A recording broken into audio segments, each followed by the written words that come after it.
ओम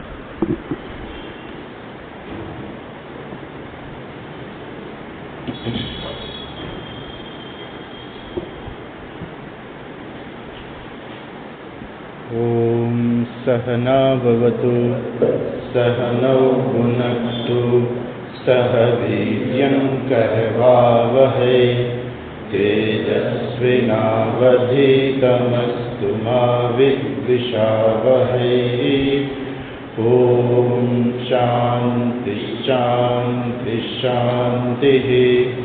श्रुतिस्मृतिपुराणानाम् आलयं करुणालयं नमामि भगवत्पादं शङ्करं लोकशङ्करं। शङ्करं शङ्कराचार्यं केशवं बादरायणं सूत्रभाष्यकृतौ वन्दे भगवन्तौ पुनः पुनः। ईश्वरो गुरुरात्मेति मूर्तिभेदविभागिने व्योमवद्व्याप्तदेहाय दक्षिणामूर्तये नमः। ॐ पार्थाय प्रतिबोधितां भगवता नारायणेन स्वयं व्यासेन ग्रथितां पुराणमुनिना मध्ये महाभारतम् अद्वैतामृतवर्षिणीं भगवतीम् अष्टादशाध्यायिनीम् अम्ब त्वामनुसन्दधामि भगवद्गीते भवद्वेषिणीम्। नमोऽस्तु ते व्यासविशालबुद्धे पुल्लारविन्दायतपत्रनेत्र येन त्वया भारततैलपूर्णः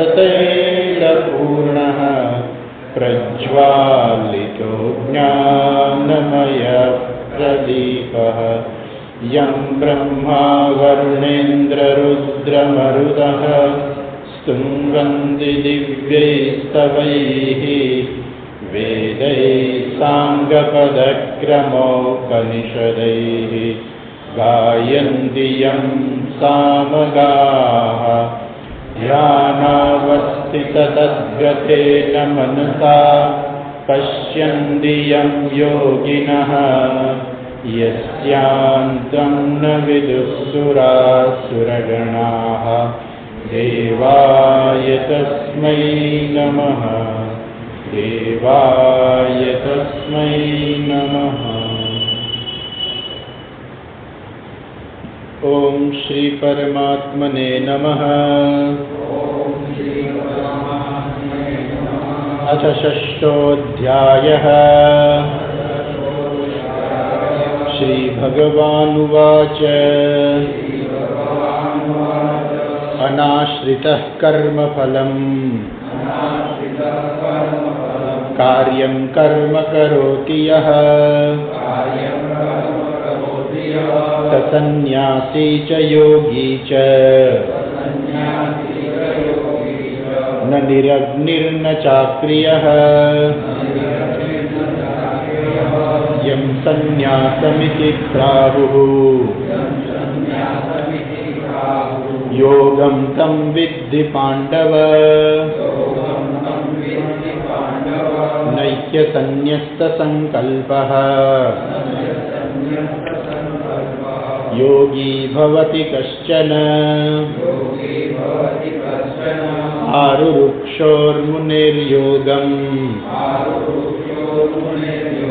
कर्म कारणमुच्यते। योगारूढस्य तस्यैव शमः कारणमुच्यते।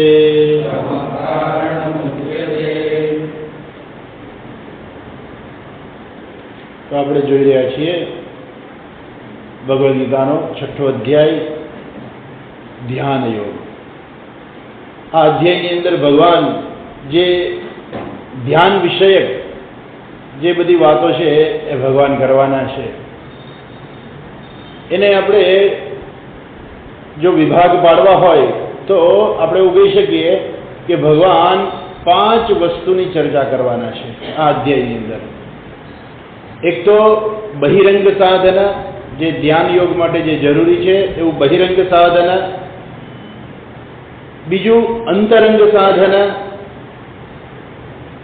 પછી ધ્યાન એટલે શું, ધ્યાનનું સ્વરૂપ શું છે, એ ધ્યાનનું સ્વરૂપ, અને જે વ્યક્તિ ધ્યાન કરે છે એને શું પ્રાપ્ત થાય છે, એટલે કે ધ્યાનનું ફળ.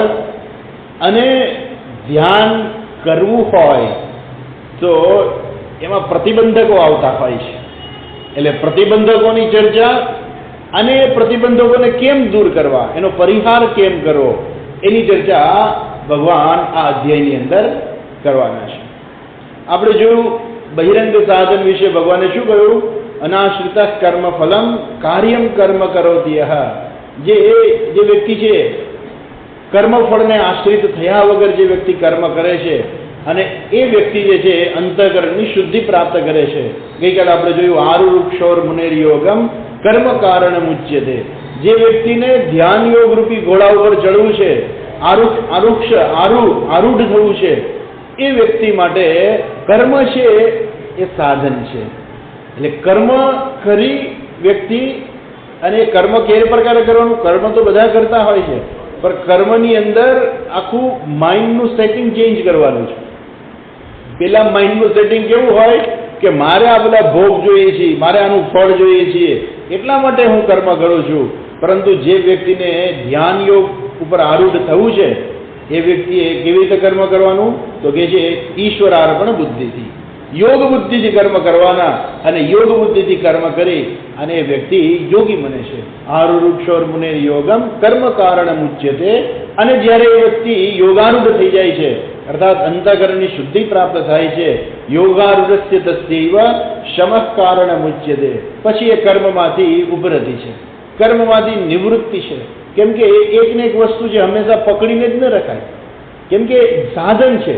જ્યારે આપણે આગળ જવું હોય, બીજા સાધનની જરૂરિયાત હોય, તો આગલું સાધન છોડી અને પછી બીજું સાધન આપણે ગ્રહણ કરતા હોય છે. આપણે ઉદાહરણ પણ જોયું હતું કે આપણે દિલ્હી જવું હોય તો અહીંથી આપણે રિક્ષામાં બેસીને જઈએ, બરોબર છે, બસ સ્ટેન્ડ સુધી. પરંતુ પછી રિક્ષાનો ત્યાગ કરો, પણ પછી બસ પકડવી પડે, બસમાં બેસવું પડે. રેલવે સ્ટેશન સુધી આપણે રિક્ષામાં જઈએ, પણ પછી રિક્ષાનો ત્યાગ કરીને આપણે એમ કહીએ કે ના, હું રિક્ષાનો ત્યાગ ના કરું, મારે તો ગાડીએ જોઈ છે, રિક્ષા જોઈ છે, ભેગું સાધન ના ચાલે. એટલે એ કર્મ જે છે એ કર્મમાંથી નિવૃત્તિ. આમ તો ખરેખર કર્મમાંથી નિવૃત્તિ છે ને માત્ર વૈરાગ્યથી જ આવે છે. જીવનમાં જો વૈરાગ્ય હોય ને તો કર્મમાંથી નિવૃત્તિ બહુ સહજતાથી આવી જાય. પરંતુ જ્યાં સુધી એનામાં ગઈકાલે આપણે વાત કરી પ્રમાણે શોભના અધ્યાસ જ્યાં સુધી હોય, શોભના અધ્યાસ એટલે આ મને સુખ આપશે, આનાથી હું સુખી થઈશ, આનાથી હું મહાન બનીશ, એ જે બધી વસ્તુ જે છે આપણે આગળ જોવાના છીએ કે એ વ્યક્તિ પોતા જ પોતાના આત્માનો ઉદ્ધાર કરવાની વાત આપણે કરવાના છીએ આગળ. તો વ્યક્તિ જ્યાં સુધી પોતે જ જ્યાં સુધી જગતના પદાર્થોની પાછળ પડી હોય ત્યાં સુધી વ્યક્તિ એ કર્મો યોગ ઉપર આરૂઢ ના થઈ શકે. અને યોગ ઉપર આરૂઢ થવું હોય તો એને આખું માઇન્ડનું સેટિંગ છે એ બદલવું પડે. શું બદલવું પડે કે આ કર્મ હું જે છે કોઈ પણ ભોગ માટે, કોઈ પણ કર્મફળ માટે હું નથી કરતો. આ કર્મ માત્ર અંતઃકરણ શુદ્ધિ માટે, માત્ર ઈશ્વર ખુશ થાય એટલા માટે થઈને હું આ કર્મ કરું છું, મારે કોઈ કર્મફળ જોઈતું નથી. અને એવી જ્યારે વ્યક્તિની બુદ્ધિ હોય, એવું જ્યારે વ્યક્તિનું મન હોય, ત્યારે એ વ્યક્તિને શું કરવું પડે, ત્યારે એને પોતાની સાથે જ લડવું પડે, પોતાના રાગ દ્વેષની સાથે લડવું પડે. કેમ કે એને ગમે છે, કર્મફળ ગમે છે, તો કે નહીં કર્મફળ એ પ્રાપ્ત થાય, કારણ કે જુએ કે આ કર્મ કરીશ તો કંઈ મને તો એવું કંઈ કર્મફળ તો મળવાનું નથી, આમાં તો કંઈ મળવાનું નથી, તો એ કરવું પડે. કેમ કે મારી ફરજ છે એને કરવાનું. તો એ પ્રકારે પોતાના રાગ દ્વેષની સાથે લડે, અને એક વખત રાગ દ્વેષની સાથે લડે એટલે ધીમે ધીમે રાગ દ્વેષ ક્ષીણ થવા માંડે. અને રાગ દ્વેષ ક્ષીણ થાય એટલે અંતઃકરણની શુદ્ધિ જેને આપણે કહીએ છીએ એ પ્રાપ્ત થાય છે. એટલે આવી જે વ્યક્તિ જે છે એ જ યોગારૂઢ થઈ શકે. અને જ્યારે વ્યક્તિ યોગારૂઢ થઈ જાય પછી એના માટે નિવૃત્તિ એવા સાધન, એના માટે કર્મમાંથી ઉભરતી છે. યાવત યાવત કર્મભ્યઃ ઉપરમતે તાવત તાવત નિરાયાસસ્ય જીતેન્દ્રિયસ્ય ચિત્તમ સમાધીયતે. તથા સતી ઝટતી યોગારૂઢ ભવતી. એક વખત અંતઃકરણ શુદ્ધ કર્યું હોય અને પછી જો વ્યક્તિ યોગારૂઢ બનવાનો પ્રયત્ન કરે તો બહુ ઝડપથી થઈ જાય. એ જે કર્મનો ત્યાગ છે એ બહુ સહજતાથી થઈ જાય, નિવૃત્તિ છે ને બહુ સહજ થઈ જાય. અને પછી શું છે, એક વખત માણસમાં ખબર પડી જાય એમાં સુખબુદ્ધિ જતી રહે. એ સુખબુદ્ધિ જતી રહે પછી ભલે એ હોય તો એને વાંધો નથી, ના હોય તો વાંધો નથી. જેવી રીતે લખોટીથી માણસ નાના હોય ત્યારે લખોટીથી રમતા હોય, એના મિત્રો સાથે રમતા હોય, એની એ લખોટી માટે ઝઘડતા હોય અને લખોટી જાજી થાય તો ખુશ થઈ જાય કે આહા મારી પાસે આટલી બધી લખોટી છે, અને ખલાસ થઈ જાય તો કદાચ રડવાય માંડે કે આજે હું બધી લખોટી હારી ગયો. અને એ જ માણસ જ્યારે મોટો થઈ જાય ત્યારે એને ખબર પડે કે આ લખોટીમાં સુખે નથી દુઃખે નથી, એટલે લખોટી વૈરાગી બની જાય. પછી એનો જ પૌત્ર કે એનામાં તો વૈરાગ્ય હોય નહીં, એ કંઈ લખોટી વૈરાગી નથી, એટલે એનો જ પૌત્ર એ લખોટીથી રમતો હોય, એમાં એના સુખ દુઃખ લાગતા હોય, રોજ રમતો હોય, પણ કોક દી હોય ને કે આજે તો કોઈ મારી સાથે રમવા વાળું નથી. કેમ કે બધા માંદા પડી ગયા છે. એટલે પાછા આવીએ તો એ છોકરો એકલો છે, દાદાને કહે છે કે દાદા મારી સાથે તમે લખોટીએ રમો. ઓકે ચલો રમીએ. કેમ કે બાળક એટલો છે, દાદાને એમ થાય કે ચલો રમીએ એની સાથે. પણ એ દાદા રમશે ત્યારે એને લખોટી જીતવાથી એને સુખે નથી અને હારી જવાથી દુઃખે નથી. કદાચ એ કહે છે જો જીતી જશે તો એના પૌત્રને કહેશે હું જીતી ગયો હું જીતી ગયો, પણ એ બોલે છે જ્યારે કે હું જીતી ગયો ત્યારે એના મનની અંદર જીતની ભાવના નથી, અને હારી ગયો એવું કહે છે કદાચ તો એના મનમાં એ ભાવના નથી. અને અચાનક કોઈ મહેમાન આવી જાય, બરાબર છે ને, મહેમાન આવી જાય તો એ તરત જ એને મહેમાન પાસે જવું પડે, એટલે એની રમત અધૂરી છોડીને જવું પડે. એ રમત અધૂરી છોડીને જાય તો એ દુઃખી થઈ જાય, અરે મેં ક્યાં રમત અધૂરી છોડી નાખી, આ મહેમાન અત્યારે ક્યાં આવ્યા, હું લખોટીએ રમતો તો મહેમાન આવ્યા. હવે એને શું છે, એ છૂટી જાય તો ક્યાંય વાંધો નથી, રમે તોય કાંઈ વાંધો નથી, જીતે તોય વાંધો નથી, હારે તોય વાંધો નથી. એને કહેવાય લખોટી વૈરાગી. એવી જ રીતે દરેક વ્યક્તિએ જગતમાં વૈરાગી બનવા. આપણા સમાજની અંદર આવી ખોટી માન્યતા છે કે વૈરાગી એટલે શું, તો કે કાંઈ ન હોય ને એને વૈરાગી કહેવાય. કાંઈ ન હોય ને વૈરાગી નથી. તો જેટલા ભિખારી છે ને એ લોકો પાસે કાંઈ નથી હોતું તો મોટા વૈરાગી કહેવાય. પણ એ વૈરાગી નથી કહેવાતા. કેમ કે મનથી હજુ એનામાં અધૂરપ છે કે મારી પાસે નથી, મારે મેળવવું છે. અને જે સાચો વૈરાગી છે એની પાસે હોય તોય કાંઈ વાંધો નથી, ના હોય તોય કાંઈ વાંધો નથી, આવે તો કે આવું બધું શું થાય કે જ્યારે લોકો શાસ્ત્રનું શ્રવણ કરે, જીવનમાં વૈરાગી આવે ત્યારે એ લોકો પાસે પૈસા હોય પણ ખરા ને ના પણ હોય. તો હવે તો જરાક સરકાર આપણી સારી છે, એટલે ગવર્મેન્ટમાં જે લોકો સર્વિસ કરતા હોય ને નિવૃત્ત થાય તો સરકાર એનું ધ્યાન રાખે, પેન્શન આપે, બરાબર છે. એ પેન્શન માટેની ગણતરી શું હોય કે ભાઈ મોટી ઉંમર થઈ છે, કંઈક રોગ આવે તો પૈસાનો ખર્ચ કરવો પડે, એટલે એ પૈસા એમાં એ પોતાની જરૂરિયાત પ્રમાણે વાપરતા હોય, કંઈ ઘરમાં મદદ કરતા હોય કે જે કંઈ કરતા હોય એ. અને અચાનક જો પૈસા જતા રહીએ, કંઈ મોટો રોગ આવ્યો, ઓપરેશન કરાવવું પડ્યું, હાર્ટ ઓપન હાર્ટ સર્જરી કરાવી પડી, પૈસા ખલાસ થઈ ગયા તો એને કંઈ વાંધો નથી. સરકારે કંઈક એરિયસ આવ્યું, એરિયસ છે ને મને નથી, એરિયસ આવ્યો, કંઈક વધારાના પૈસા આપ્યા સરકારે, એરિયસ આપ્યું એટલે વધારાના પૈસા આવ્યા. તો એ આવે તો એને કંઈ એનાથી કંઈ વ્યક્તિ સુખી નથી થઈ જતી. તો પૈસા આવે તોય સુખી નથી, જાય તોય દુઃખી નથી, છે તોય વાંધો નથી. એ પ્રકારનો જે વૈરાગ્ય જે છે એ જ્યારે જીવનમાં હોય ને ત્યારે વ્યક્તિ કર્મથી ઉપરત થઈ શકે. કર્મમાંથી નિવૃત્તિ, ઘણી વખત માણસ નિવૃત્તિ લઈ લે પણ હજુ મનમાં ઈચ્છાઓ રહી ગઈ હોય તો એ સાચી કર્મમાંથી નિવૃત્તિ નથી. કેમ કે પછી વ્યક્તિ મનથી કર્મ કરશે, આમ તો નહીં કરી શકે પણ મનથી કર્મ કરશે, અને મનથી કરશે એ ભગવાન કહે છે કે એ યોગ્ય નથી. એટલે અહીંયા ગઈકાલે આપણે જોતા હતા, અહીંયા શાંતિ પર્વનું એક શ્લોક પણ કહે છે, ન એતાદૃશમ બ્રાહ્મણસ્ય અસ્તિ વિત્તમ યથૈકતા સમતા સત્યતા સ શીલમ સ્થિતિ દંડ નિધાનમ આર્જવમ તતઃ તહ ચ ઉપરમઃ ક્રિયાભ્ય.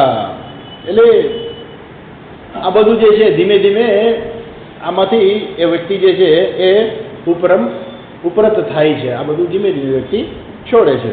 અચ્છા, બ્રાહ્મણ કહે છે. બ્રાહ્મણ એટલે શું? જેનું અંતઃકરણ શુદ્ધ છે એને બ્રાહ્મણ કહેવાય. આપણે જોયું છે તત્વબોધની અંદર કે બ્રાહ્મણ કોણ છે? તો જેનામાં સત્વની પ્રધાનતા છે એ બ્રાહ્મણ છે. એટલે બ્રાહ્મણનો અર્થ એ કે જેનામાં સત્વની પ્રધાનતા છે. અચ્છા, હવે અથ ઇદાનીમ કદા યોગારૂઢ ભવતી ઇતિ ઉચ્યતે. હવે વ્યક્તિ યોગારૂઢ ક્યારે કહેવાય એની ચર્ચા ચોથા શ્લોકમાં કરે છે. જો ચોથો શ્લોક, યદા હિનેન્દ્રિયાર્થેષુ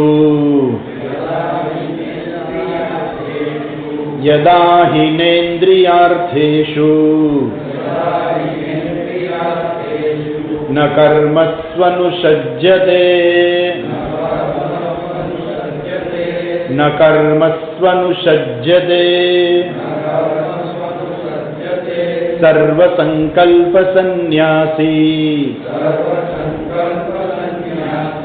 સર્વસંકલ્પ સંન્યાસી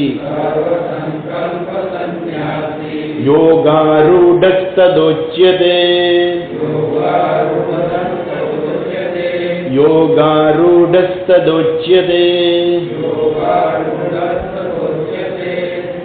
ભગવાન કહે છે કે ક્યારે વ્યક્તિ એ યોગારૂઢ થઈ ગઈ કહેવાય? યદા એટલે જ્યારે ન ઇન્દ્રિયે અર્થેષુ ન કર્મસુ અનુસજ્યતે. ન ઇન્દ્રિય અર્થેષુ એટલે ઇન્દ્રિય અર્થ એટલે ઇન્દ્રિયોના વિષયો, ઇન્દ્રિયોના ભોગ. જ્યારે વ્યક્તિ ઇન્દ્રિયોના ભોગ અને ન કર્મસુ અને કર્મમાં આસક્ત નથી થતો, ત્યારે સર્વસંકલ્પ સંન્યાસી એ વ્યક્તિ જ્યારે સર્વસંકલ્પ સંન્યાસી બની જાય છે, યોગારૂઢ તદા ઉચ્યતે, ત્યારે એને યોગારૂઢ કહેવાય છે. જો શું કહે છે? યદા સમાધીયમાન ચિત્ત યોગી ઇન્દ્રિયાર્થેષુ ઇન્દ્રિયાણામ અર્થાઃ શબ્દાદય તેષુ ઇન્દ્રિય અર્થેષુ શબ્દ સ્પર્શ રૂપ રસ ગંધ વગેરે શબ્દાદય એટલે બધા વગેરે. હવે તમે વિચાર કરો કે જગતના પદાર્થો એટલે શું?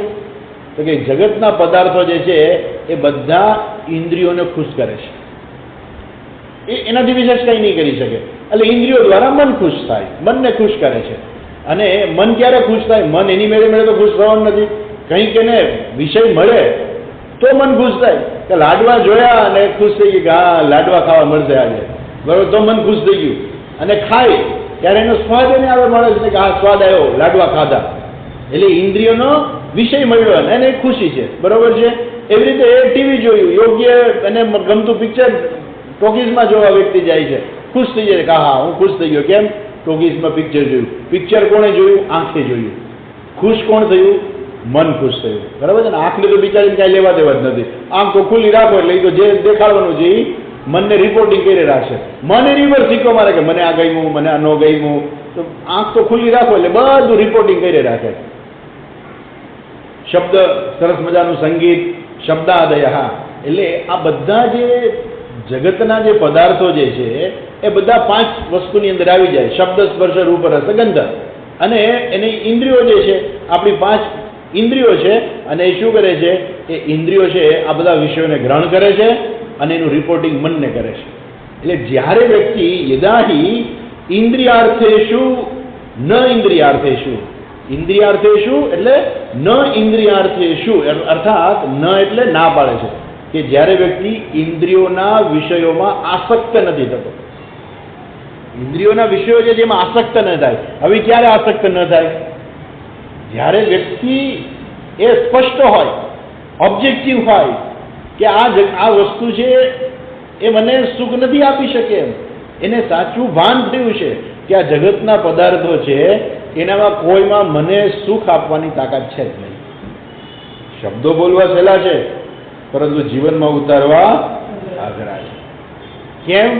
કે જન્મથી આપણું મન જ એવું થઈ ગયું હોય છે ને, એટલે એ મન એમાં આસક્ત થઈ જતું હોય છે. અને એટલા માટે એક ખરેખર આપણે એમ કહીએ ને કે જ્ઞાન તો છે ને ચમચીમાં સમાયેલું જ છે. એટલે ઘણી વખત કે સ્વામીજી આમાં એકને એક જ વસ્તુ આવે છે, એક જ વસ્તુ આવે છે. શું આવે છે? આત્મા બ્રહ્મ છે, બસ એ જ આવે છે, એ જ ભણવાનું છે પહેલેથી છેલ્લે સુધી.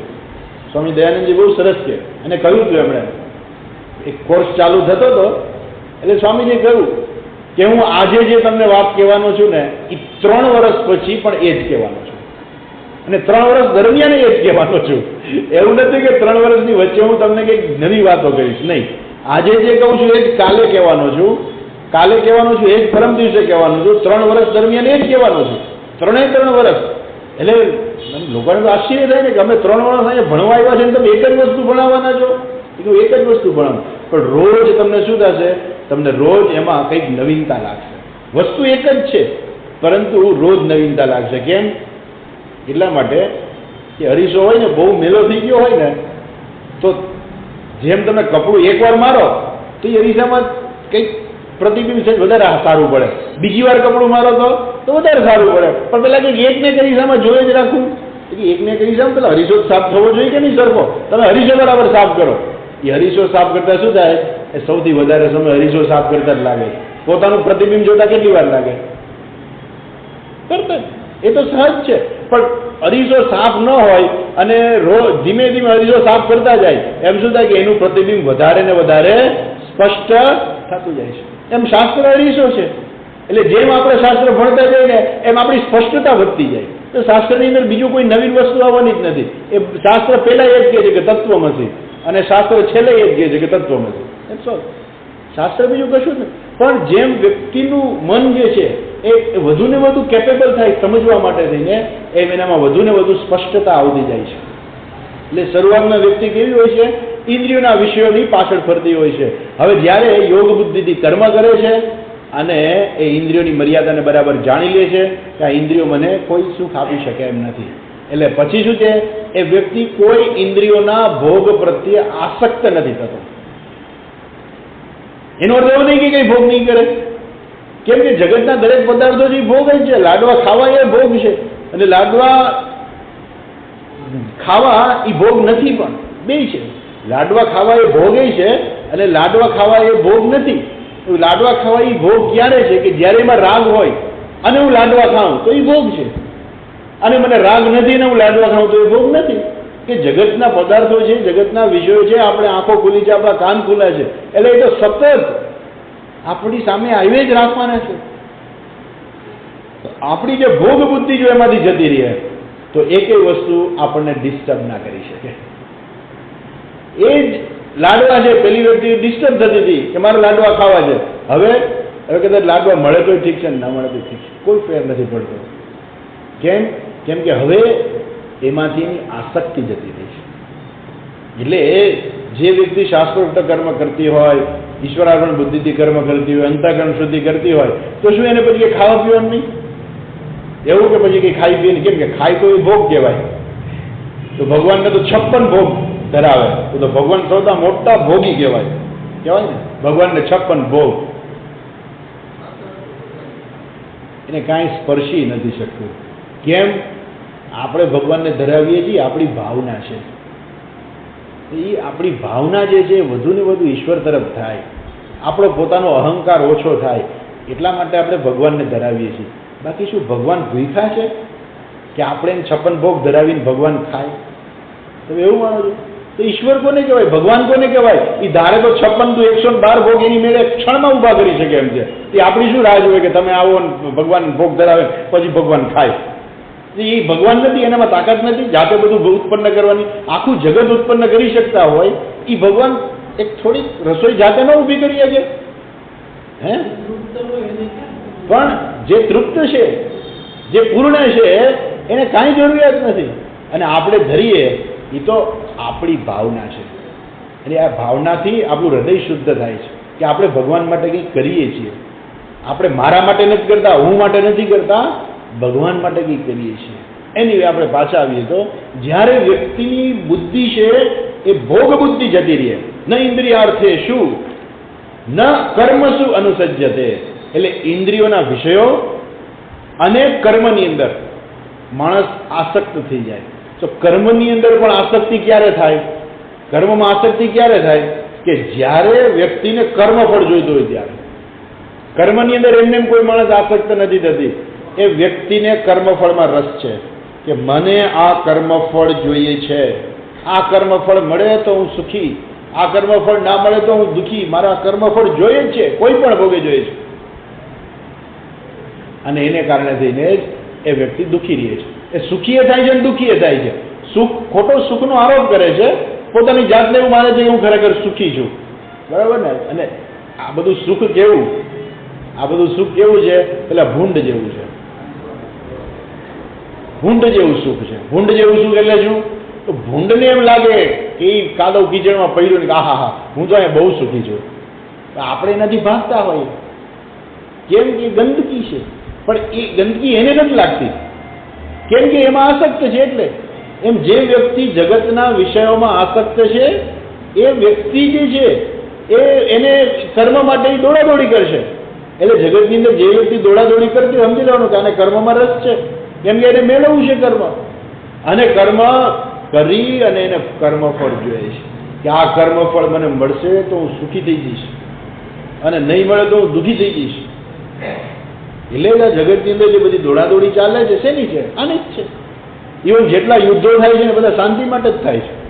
યુદ્ધો થાય છે, લાખો સૈનિકો મરી જાય છે, શેના માટે? તો કે શાંતિ માટે થઈને. કે તમે શાંતિથી બેસો તો શાંતિ જ છે, પણ યુદ્ધ કરવા, યુદ્ધથી શાંતિ એ સાચી શાંતિ નથી. એ કેવી શાંતિ છે ખબર છે? કે ડેમનું પાણી છે ને સાવ સ્થિર છે. તો ડેમનું પાણી સ્થિર છે, પણ એ ડેમ ઊભો છે એટલે કેટલી તાકાત છે, એ પાણીમાં કેટલી તાકાત છે આપણે એમ લાગે કે કંઈ છે નહીં, પણ એ કાંઈ છે નહીં લાગતું હોય. પણ એક વખત ડેમની પાળી તૂટે તો ખબર પડી જાય. આ મોરબીમાં ડેમની પાળી તૂટી ગઈ હતી, ડેમ તૂટી ગયો હતો મચ્છુ ડેમ, તો શું હાલત થઈ ગઈ હતી, હજારો માણસો મૃત્યુ પામ્યા એની અંદર.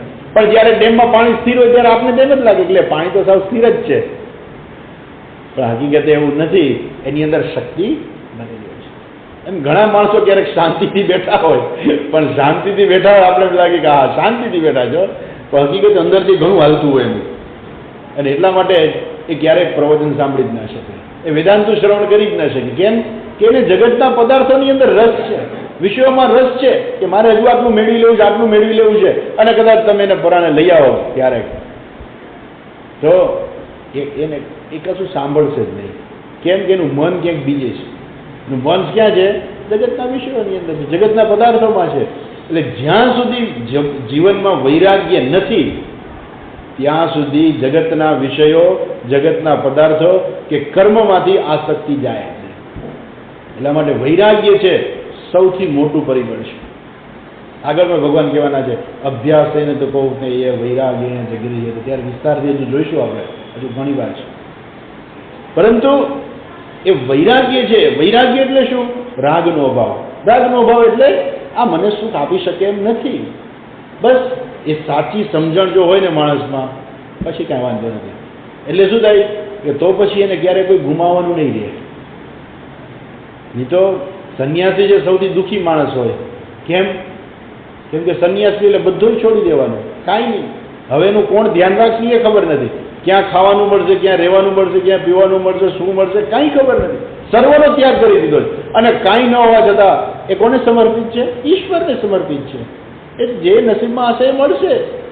અને ભગવાન પણ કહે છે ને કે આવા બધા જે લોકો છે એ લોકોનો યોગક્ષેમમ વહામ્યહમ, એ યોગક્ષેમનું રક્ષણ કરું છું, હું ધ્યાન રાખું છું.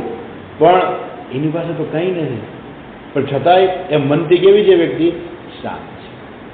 એને હાથે કરીને કર્મો છોડી દીધા છે અને બીજા તો પકડી રાખે છે. ઘણી વખત કે મારે કરવું છે, મારે કરવું છે, મને કરવા દો. કેમ? મને કર્મફળ જોઈએ છે, મારે વેપાર કરવો છે. બીજો માણસ વેપાર કરવા દે, તારી દુકાન આગે ખોલ. કેમ? મને વેપાર કરવા દે ભાઈ. એટલે આ ભાઈઓના જે ઝઘડા થતા હોય છે એનું મુખ્ય કારણ આ જ છે કે એકબીજાની સમજણ જ નથી. તો એક ભાઈને એમ થાય કે એની બાજુમાં જ હું દુકાન ખોલું. શું કામ બાજુમાં દુકાન ખોલું? કેમ કે અહીંયા વેપાર જાજો આવે છે એટલે.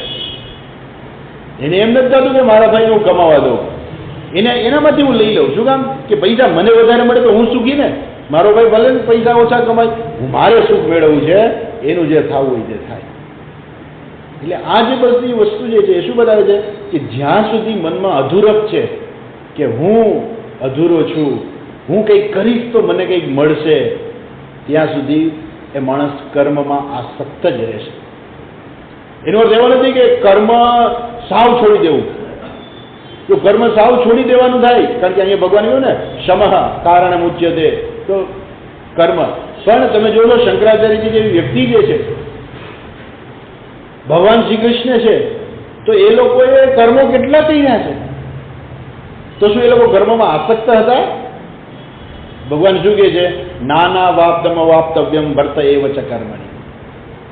ત્રિષુ લોકેષુ કિંચન, આ ત્રણેય લોકની અંદર મારે કાંઈ મેળવવાનું નથી, તોય હું કર્મમાં વર્તું છું.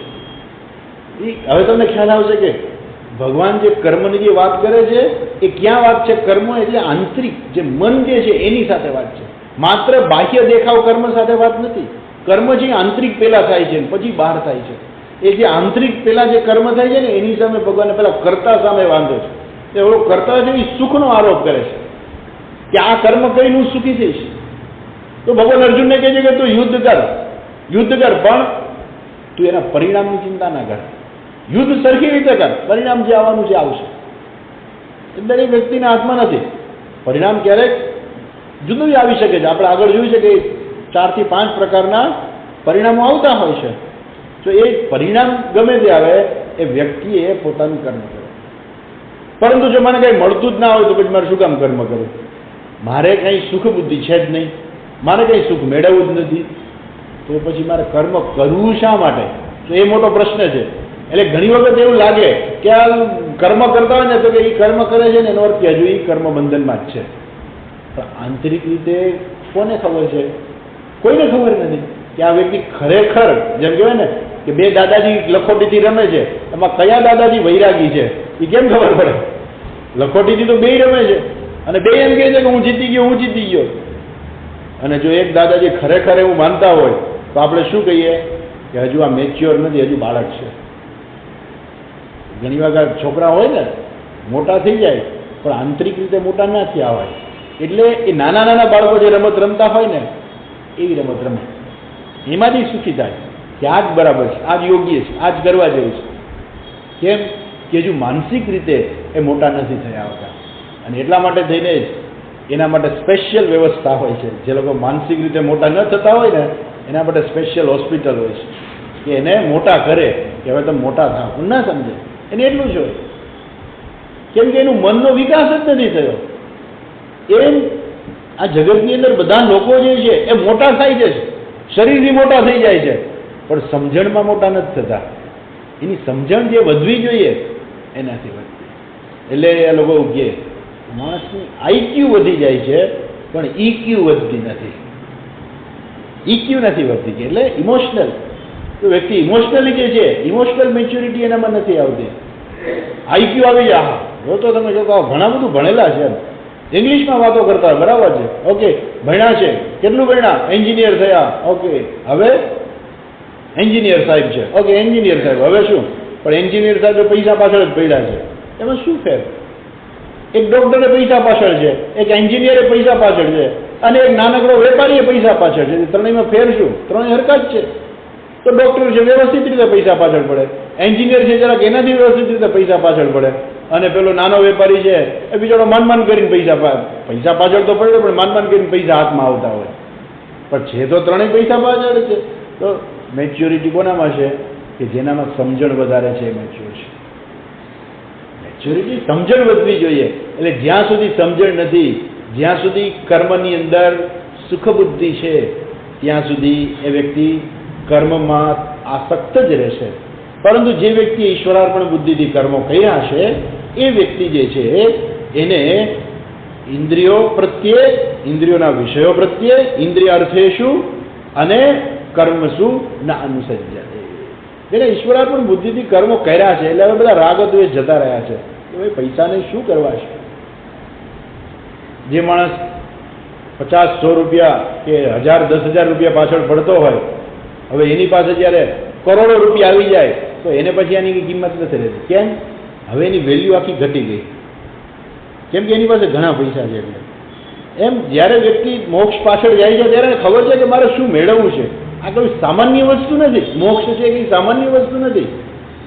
એટલે એને જ્યારે એની કિંમત સમજાશે ત્યારે આ જગતના પદાર્થો જે છે એ બધા એને નકામા લાગશે. અને ત્યારે એ વ્યક્તિ કર્મસુ ન અનુસજ્યતે. સર્વ સંકલ્પ સંન્યાસી યોગારૂઢ તદુચ્યતે. એ વ્યક્તિ કેવી છે? સર્વ સંકલ્પ સંન્યાસી. મનમાંથી બધા સંકલ્પનો ત્યાગ. સંકલ્પ એટલે આ કર્મ કરીને હું સુખ મેળવીશ, એ સંકલ્પ. સર્વ સંકલ્પ સંન્યાસી એટલે અહીંયા ભગવાન એવું નહીં માત્ર કર્મ સંન્યાસીની વાત નથી કરતા, સર્વ સંકલ્પ સંન્યાસી. તો એ સંન્યાસી પણ હોઈ શકે અને ગૃહસ્થી પણ હોઈ શકે. કેમ કે અહીંયા તો સંકલ્પનો ત્યાગ કરવાનો છે. સંકલ્પનો ત્યાગ કરવો એટલે શું? મારે સુખ મેળવવા માટે હવે કાંઈ કરવાની જરૂર નથી. મારે સુખ મેળવવા માટે પૈસાની પાછળ પડવાનું નથી કે જગતના કોઈ પદાર્થો પાછળ પડવાની જરૂર નથી. એને કહેવાય સર્વ સંકલ્પ સંન્યાસી. અચ્છા, અહીં કહે છે કે કર્મસુ ન અનુસજ્યતે. કયા કર્મો? શંકરાચાર્યજી વિસ્તાર કરીને કહે છે બધાય કર્મો. કર્મ શું કીધું ને, એટલે બહુવચન છે. બહુવચનમાં કેટલા કર્મો આવી જાય? તો કે નિત્ય કર્મ, નૈમિત્તિક કર્મ, કામ્ય કર્મ અને પ્રતિષિદ્ધ કર્મ. જો આ 4 પ્રકારના કર્મો શાસ્ત્રએ વિભાગ કર્યા છે. તો કર્મો તો અનેક છે, પણ એને 4 કેટેગરીમાં આપણે વિભાગ કરી શકીએ. પહેલું છે નિત્ય કર્મ. વૈદિક નિત્ય કર્મ, જે શાસ્ત્રમાં કહ્યું છે કે દરેક વ્યક્તિએ આટલું કર્મ તો કરવું જોઈએ. સંધ્યાવંદન તો કરવાનું, અગ્નિહોત્ર કર્મ કરવાનું, એ રોજ કરવાનું, નિત્ય કર્મ. પછી નૈમિત્તિક કર્મ હોય કે અમુક નિમિત્ત હોય ત્યારે કર્મ કરવાનું, એમ રોજ નહીં કરવાનું. જેમ કે રક્ષાબંધનનો દિવસ હોય તો એ દિવસે યજ્ઞોપવિત બદલાવાની, વર્ષમાં એક વખત યજ્ઞોપવિત બદલાવાની, તો એ નિમિત્ત છે, નૈમિત્તિક કર્મ છે. અથવા તો એવું કે તમે સ્મશાને જાઓ તો પછી એ યજ્ઞોપવિત બદલવી પડે, એટલે એ યજ્ઞોપવિત બદલવાની, તો એ નિમિત્ત છે. કેમ કે સ્મશાને ગયા છે એટલે અશુદ્ધિ છે, અને અશુદ્ધિ છે એટલે શુદ્ધ થવા માટે થઈને યજ્ઞોપવિત બદલવા. નૈમિત્તિક કર્મ છે. પિતૃ તર્પણ છે, શ્રાદ્ધ છે, આ બધું નૈમિત્તિક કર્મ છે. નિત્ય કર્મ, નૈમિત્તિક કર્મ. પછી કામ્ય કર્મ, સુખ મેળવવા માટે થઈને કે આ યજ્ઞ હું કરું ને તો ધન સંપત્તિ વધારે મળે. એટલે આજકાલ બધું ટીવીમાં જાહેરાત બહુ આવતી હોય છે. શું જાહેરાત આવે કે ફલાણું લોકેટ પહેરો ને એનાથી તમને ધન સંપત્તિ વધારે મળે, 7,100 રૂપિયા મોકલાવો. હવે નહીં તમારી યાર એને કાંઈ ઓળખાણ, તમે 7,100 રૂપિયા મોકલાવો એટલે તમને પેલા તો એને મળશે, પછી તમને મળશે. તો પેલા તો એને મળશે. ધન સંપત્તિ મેળવવા માટે થઈને આ કરો, આ કરો, આ યંત્ર રાખો ને પેલું યંત્ર રાખો ને પેલો મંત્ર કરો ને આ પાઠ કરો, ધન સંપત્તિ માટે. એટલે ધન સંપત્તિ, તો એ ધન સંપત્તિ કેવી રીતે પ્રાપ્ત થાય? શેના માટે પ્રાપ્ત થાય છે? તો કે બધા ભોગ એનાથી મળે છે એટલા માટે. ધન સંપત્તિ એટલે કામ્ય કર્મ છે. એ જે યજ્ઞ છે એ કેવો યજ્ઞ કહેવાય? કામ્ય કર્મ. આ યજ્ઞ કરો તો સ્વર્ગમાં જવા મળશે, એને કહેવાય કામ્ય કર્મ. આ યજ્ઞ કરો તો તમારા દુશ્મનોનો નાશ થઈ જશે, કામ્ય કર્મ. અને અમુક કર્મોની શાસ્ત્રમાં ના પાડવામાં આવી છે, એને કહેવાય પ્રતિષિદ્ધ કર્મ. કે સુરામ ન પીવેત, કલંજમ ન ભક્ષયેત, આવા ઘણા બધા કર્મો શાસ્ત્રમાં ના પાડવામાં આવી છે કે આવા કર્મો નહીં કરવાના. તો આ બધા કર્મોનો સંકલ્પ, સર્વ સંકલ્પ સંન્યાસી, એટલે આ મનથી જ જે છે આ બધા કર્મનો ત્યાગ. એટલે કે છે કે પ્રયોજન અભાવ બુદ્ધ્યા ન અનુસજ્યતે. પ્રયોજન અભાવ બુદ્ધ્યા, હવે મારું કોઈ પ્રયોજન નથી. પ્રયોજન હોય તો માણસ જાય. રાજકોટ જવું છે, હાલો, શેના માટે જવું છે? કાંઈ નહીં, એમને જ ભાઈ મારું કંઈ પ્રયોજન છે નહીં, મારે આવું નથી, તમારે જવું હોય જાઓ, કેમ કે તમારે કામ છે. ઘણી વાર હોય ને કોર્ટમાં હાજરી આપવાની છે. કેમ કે અમે રિટાયર, એટલે જ્યારે ઓફિસમાં હતા ત્યારે ફલાણો કંઈ કેસ થયો હતો, એમાં કોર્ટમાં હાજરી આપવાની છે, એટલે હું રાજકોટ જઉં છું. ઓકે જાઓ, હાલો તમે મારી સાથે. ઓકે, મારે કંઈ કામ નથી. પ્રયોજન અભાવાત ન પ્રવર્તતે. ભાઈ તમારે કામ છે કોર્ટનું, તમે કહી આવો, મારે કંઈ કામ નથી એટલે હું નહીં આવું. પ્રયોજનનો અભાવ હોવાને કારણે વ્યક્તિ એમાં પ્રવૃત્ત નહીં થાય. એ જ રીતે આ યજ્ઞ કરો તો એમને સંપત્તિ મળે, પેલા કે મારે સંપત્તિ જોઈતી નથી. આ યજ્ઞ કરો સ્વર્ગમાં જવા મળે, મારે સ્વર્ગમાં નથી જવું. બરાબર ને? એટલે પ્રયોજન અભાવાત ન પ્રવર્તતે. એટલે પ્રયોજન અભાવ બુદ્ધ્યા ન અનુસજ્યતે. અનુષંગમ કર્તવ્યતા બુદ્ધિ ન કરોતી. હવે એનામાં કર્તવ્યતા બુદ્ધિ નથી થતી. કર્તવ્યતા બુદ્ધિ શું થાય કે શાસ્ત્ર બધાને આદેશ આપે, તમારું આ કર્મ છે, તમારે આ કર્મ કરવાનું છે, નહીં કરો તો પાપ લાગશે. શાસ્ત્ર આદેશ આપે છે બધાને કે આ કર્મ કરો, આ કર્મ કરો. હવે એ શાસ્ત્ર આદેશ કોને આપે? શાસ્ત્ર ખરેખર આદેશ આપે છે. કોને આદેશ આપે ખબર છે? કર્તાને. હું કર્તા, અહંકાર, એને આ શાસ્ત્ર આદેશ આપે. પેલા કે તમે કોણ? હું બ્રાહ્મણ. ઓકે, બ્રાહ્મણની આ ફરજ છે, હા તો મારે કરવું પડે. હો, તમે કોણ? અમે ક્ષત્રિય. હા, ક્ષત્રિયની આ ફરજ છે, તો મારે કરવું પડે. બરાબર. હવે શાસ્ત્ર કોને કહે છે? શાસ્ત્ર કોને આદેશ આપે છે? પેલા કર્તાને. કયા કર્તાને? કે જે પોતાની જાતને કંઈક માને છે કે હું આ છું, હું કરતા છું, મારે કર્મ કરવાનું. શાસ્ત્ર એને આદેશ આપે છે. પેલી આપણી જૂની વાર્તા યાદ કરી લઈએ કે પેલો એક બહુ જેને કહેવાય ને પ્રમાણિક એવો એક માણસ હતો, બહુ ગરીબ માણસ હતો, અને એક શેઠની દુકાનમાં નોકરી કરતો હતો. ધીમે ધીમે શેઠની તબિયત બગડવા માંડી, એટલે શેઠ એ માણસ ઉપર કામ છોડવા માંડ્યા કે હવે ભાઈ તું સંભાળતો જા. તો પહેલાં તો હાવ નાનકડું કામ કરાવતા, એમાંથી હવે થડા ઉપર બેહાડી દીધો કે ભાઈ તું થડે બેસ, કારણ કે શેઠની તબિયત સારી રહેતી નથી, વારંવાર ગેરહાજર રહી, એટલે એમ કે મારા વતી તારે બેસવું. પછી એને જોયું કે આ માણસ તો ખૂબ સરસ રીતે વેપાર કરે છે, અને વેપાર માંડ્યો વધવા, અને બહુ પ્રમાણિક માણસ, એટલે લોકો એની પાસે આવવા માંડ્યા, વેપાર વધવા માંડ્યો. શેઠ તો ખુશ થઈ ગયા. એટલે એને પછી ધીમે ધીમે શું કર્યું? એને પાર્ટનર બનાવ્યું. પણ હકીકતે જરાક વાર્તાની અંદર થોડોક ફેરફાર છે, કે એ બીજી વાર્તા છે. આ મારે તમને જે કેવી છે હજુ એક બીજી વાર્તા છે. એ વાર્તાની અંદર વ્યક્તિ જે છે એ પેલા બેંકમાં હોય છે. એ માણસ બેંકમાં નોકરી કરતો હોય છે, પ્રમાણિક માણસ, પણ કામ પટાવાળાનું કામ, નાનો માણસ પટાવાળાનું કામ હતું. પણ એટલો બધો પ્રમાણિક માણસ હતો કે કોઈને પૈસા ભરવાની બેંકમાં ગીરતી હોય ને તો એને આપી દે કે આ ભાઈ પૈસા ભાઈ તમે ભરી દેજો ને, તો કે હું ભરી દઈશ, તમે પહોંચ આપી દઈશ. પૈસા ભરીને પહોંચ ઉપાડી આપી દે. પૈસા કોઈને ઉપાડવા હોય ને ગીરતી હોય તો ચેક એને આપી દે કે આ પૈસા તમે ઉપાડી દેજો, પછી મને આપી દેજો. એટલો બધો એની પર વિશ્વાસ હતો કે આખી બેંકની અંદર લોકોને એની પર વિશ્વાસ આવી ગયો કે આ માણસ નખશિક, જેને કહેવાય ને કે શુદ્ધ છે, અને એની પર એટલો વિશ્વાસ મૂકી દે, અને કોઈ દિવસ એને વિશ્વાસઘાત કર્યો નહીં, અને ધીમે ધીમે એની શાખ વધવા માંડી. બરાબર છે. એમાં આ વેપારી એને જોઈ ગયો, એને જોયું કે આ માણસ છે સારો, એટલે એને કીધું કે તું મારી દુકાનમાં આવી જા, હું તને બેંક પગાર આપે છે એના કરતાં વધારે પગાર આપું. સારું, લેમાં આવી ગયો, વેપાર વધવા માંડ્યો એનો, અને ધીમે ધીમે એને પગારમાંથી એને પેલા એ પાર્ટનર બનાવી દીધો કે હવે તું મારો પાર્ટનર બની જા. પાર્ટનર બનાવી દીધો. એટલે માણસ તો એટલો હોશિયાર હતો, કામ કરવામાં ઉત્સાહી હતો, અને કદાચ પટેલ હશે એટલા માટે કે પટેલ મહેનતુ બહુ હોય. પટેલ ખરેખર હું તમને સાચી વાત કહું છું, ખોટું નથી કહેતો. પટેલો એ ખૂબ મહેનતુ હોય. એ વાંહે પડી જાય એટલે વાંહે પડી જ જાય. એક વખત એ કંઈ કોઈ પણ ધંધાની પાછળ જો એને ખેતી કરવી હોય, સવારના પોરમાં દી ઉઈગો નથી કંઈ ખેતરે પહોંચી જ જાય, કેમ કે એને ખેતી કરવી છે. એટલે મહેનત કરીને એ લોકો આગળ વધે. એ નાનપણથી જ શીખા હોય કામ કરવાની મહેનત. એને તમે ઘરમાં જાઓ તો ઘર તમને ચોખ્ખું જ મળ્યો, એકદમ ચોખ્ખું ઘર હોય એમ. એનીવે, તો એ કદાચ પટેલ હશે વેપારી, પણ પછી ધીમે ધીમે એની તબિયત બગડવા માંડીને પેલો જ માણસ આખો વેપાર સંભાળી લીધો. હવે વેપાર સંભાળી લીધો, ખૂબ પૈસા કમાણો, અને એ જ બેંકમાં એનું ખાતું પાછું કે જ્યાં પોતે પટાવાળો હતો. અચ્છા, હવે તો સેટ બની ગયો ને, પાર્ટનર થઈ ગયો. મોટી દુકાન હતી, અને એની અંદર એ પાર્ટનરશિપ અને ધંધો બહુ મોટો થઈ ગયો, અને બેંકની અંદર મોટું ટ્રાન્ઝેક્શન એ લોકોનું. એટલે એના મેનેજર છે એ પણ એને રિસ્પેક્ટ આપે એમ. હવે એક વખત બરાબર કંઈક એને બેંકમાં કામ હશે, એટલે મેનેજરને મળવા જવાનું થયું. મેનેજર સાથે સરસ મજાની બધી વાતો કરી. હવે મેનેજરને કંઈક કામ હતું. શું કામ હતું? કંઈક પટ્ટાવાળાનું કામ હતું. એટલે એને પેલી બેલ વગાડી, ટીન ટીન. ટીન ટીન વગાડી ને એટલે અસર કોને થાય? ટીન ટીનની ઓલો બહારે જે પટ્ટાવાળો હોય ને એને થાય. આ જે ઊભો તો એ પટ્ટાવાળો તો હતો જ, બરાબર ને? પહેલાનો પટ્ટાવાળો હતો. હવે એને અસર નહીં થાય જરાય. કેમ અસર નહીં થાય? કેમ કે માને છે, એ જાણે છે કે હવે હું અહીંનો પટ્ટાવાળો નથી. વાત હતી.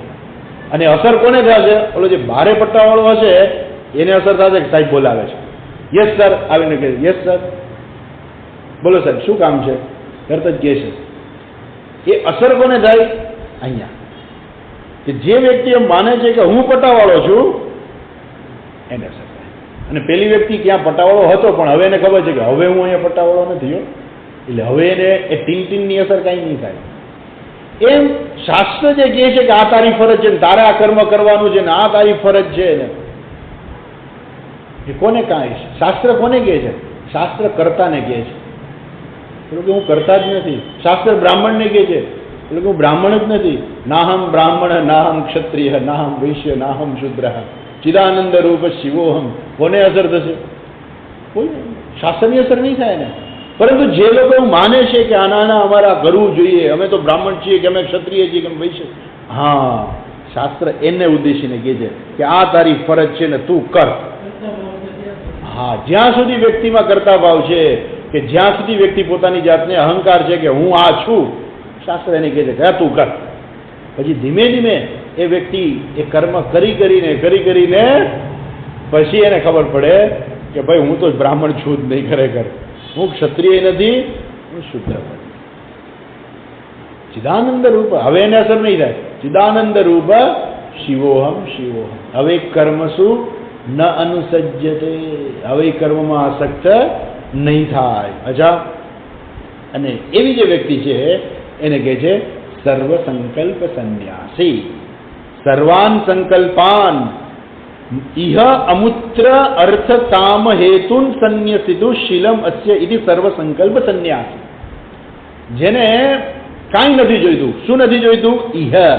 ઇહ એટલે અહીંના એટલે આ પૃથ્વીના કોઈ પણ ભોગ મળતા હોય, એકેય ભોગમાં એને રસ નથી.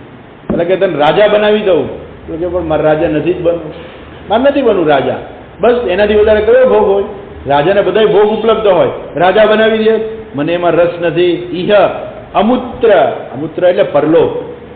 આ લોકના કે પરલોકના એકેય વિષયો મારે નથી જોઈતા, અને નથી જોઈતા મારે, એટલે મને એમાં કઈ રસ નથી, અને માટે હું એ કર્મ નથી કરવાનો. એતદ ઇતિ સંન્યસિતુ શીલમ અસ્ય ઇતિ સર્વ સંકલ્પ સંન્યાસ. આનું નામ કહેવાય સર્વ સંકલ્પ સંન્યાસ. મને આમાંય કંઈ નથી જોઈતું, ત્યાં પણ નથી જોઈતું. કેમ નથી જોઈતું? કેમ કે એમાંથી એકેય મને સુખી કરી શકે એમ નથી. જે મને નિત્ય સુખની પ્રાપ્તિ કરવી છે ને, એવું નિત્ય સુખ જે છે એ આલોક કે પરલોકના કોઈ પણ ભોગ છે મને નિત્ય સુખ આપી શકે એમ નથી, અને માટે મારે નથી જોઈતા. જેને જોઈ છે ભલે લઈ જાય, મારા માટે એ નકામા છે. મારે નથી જોઈતા. બીજાને જોઈતું કાંઈ વાંધો લઈ જાઓ, તમારે જોઈ છે આ લઈ જાઓ, તમે મારે નથી જોઈતા. એટલે આવી જે વ્યક્તિ છે કે જે સર્વ સંકલ્પ સંન્યાસી યોગારૂઢ તદા ઉચ્યતે પ્રાપ્ત યોગ ઇતિ એતદ તસ્મિન કાલે. જ્યારે આવો જીવનમાં વૈરાગ્ય આવે ને, ત્યારે વ્યક્તિ યોગી કહેવાય. ભગવાન કહે છે કે ત્યારે એને યોગારૂઢ કહેવાય. હવે બરાબર યોગ ઉપર આરૂઢ થયો છે. ઇહ અમૂત્ર અર્થ ફલ ભોગેશુ વિરાગ. આ લોકના ને પરલોકના કોઈ પણ ભોગ મારે જોઈતા નથી. કેમ નથી જોઈતા? એટલા માટે નથી જોઈતા કે મારે જે જોઈ છે ને એ આપી શકે એમ નથી. બરાબર ને? ઘણી વખત છોકરો હોય, પેલું 11મા ધોરણમાં પાસ થઈ ગયો હોય કે 10મામાં પાસ થઈ ગયો, 11મામાંથી સાયન્સ રાખવાનું હોય, એટલે કે ભાઈ તારે કઈ લાઈનમાં જવું છે? તો કે મારે સાયન્સમાં જવું છે. તો કે કોમર્સમાં જાય ને સીએ થવાય. બરાબર, સીએ થવાયની ના નહીં, પણ મારે સીએ નથી થવું. કેમ નથી થવું મારે? કેમ કે મારે જે મેળવવું છે, મારે જે પ્રાપ્ત કરવું છે, આનાથી નથી થાય. મારે ડૉક્ટર બનવું છે. એ કેમ તારે ડૉક્ટર બનવું છે? મારે સમાજની સેવા કરવી છે, એટલા માટે થઈને. રોગીઓની સેવા કરવી છે, મારા દેશની અંદર કેટલાય રોગી છે, મારે એની સેવા કરવી છે, એટલા માટે થઈને મારે ડૉક્ટર બનવું છે, મારે સીએ નથી બનવું. તો જેને સીએ નથી બનવું એમ નહીં કે સીએ નકામું છે. જેને બનવું એ ભલે બને, પણ મારે નથી બનવું. કેમ કે મારે પ્રાપ્તવ્ય નથી. એમ આજે સર્વ સંકલ્પ સંન્યાસી છે એ કે જેને સ્વર્ગ જોતું એ ભલે લઈ જાય, મને વાંધો નથી. જેને આ લોકના ભોગ જોતા હોય એ પણ લઈ જાય. હું કોઈની સ્પર્ધામાં નથી. હા, જે જોતું હોય જેને લઈ જાય, અને દેવતાઓને જાહેર કરી દે કે દેવતાઓ આજે હું જાહેર કરું છું કે હું કોઈની સ્પર્ધામાં નથી. મારે દેવલોકે નથી જોતો, ઇન્દ્રનું રાજ્ય નથી જોઈતું, કે ઇન્દ્રનું સિંહાસને નથી જોઈતું, મારે કાંઈ જોઈતું નથી. મોક્ષ સિવાય મારે કાંઈ નથી જોતું. અને આવો જ્યારે જીવનમાં વૈરાગ્ય હોય ત્યારે એને કહેવાય સર્વ સંકલ્પ સંન્યાસી, અને ત્યારે વ્યક્તિને કહેવાય યોગી. બરાબર છે. ત્યાર પછી જે હજુ થોડીક ચર્ચા છે આપણે આવતીકાલે કરીશું. ઓમ પૂર્ણમદ પૂર્ણમિદમ પૂર્ણાત પૂર્ણમુદચ્યતે પૂર્ણસ્ય પૂર્ણમાદાય પૂર્ણમેવાવશિષ્યતે. ઓમ શાંતિ શાંતિ શાંતિ. હરિ ઓમ શ્રી ગુરુભ્યો નમઃ. હરિ ઓમ.